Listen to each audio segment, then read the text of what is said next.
Guys, cooking medium means cooking এর মাধ্যম বিভিন্ন রকমের হতে পারে, যেগুলোকে মেন টোটাল 4টে ক্যাটাগরিতে ডিভাইড করা হয়েছে, যেগুলো হলো number 1 dry heat of cooking, যেখানে নর্মালি কুকিং এর যে মাধ্যমটা হয় সেটা হচ্ছে ড্রাই এয়ার বা থ্রু ফ্যাট, যেমন কি grilling, baking, roasting, frying, sauteing and many more.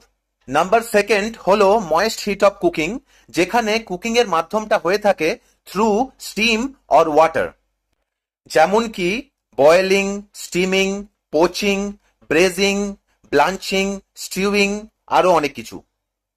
Number 3 is combination cooking, যেখানে নর্মালি কুকিং এর মাধ্যমটা moist heat method and dry heat মেথডের সমন্বয়েই হয়ে থাকে, যেমন কি ব্রেজিং অ্যান্ড স্টিউইং।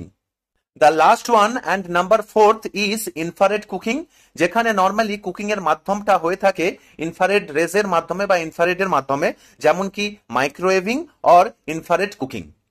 সো গাইস, আশা করছি তোমাদেরকে যে 4টে মিডিয়াম অফ কুকিং বললাম ওগুলো তোমরা ভুলবে না। So for repetition, I will repeat one more time. Key medium of cooking has been divided in total 4 category. First one is moist method of cooking. Second one is dry method of cooking. Third one is combination or combined method of cooking. And fourth and last one is infrared cooking. So এই 4টে category খুব important.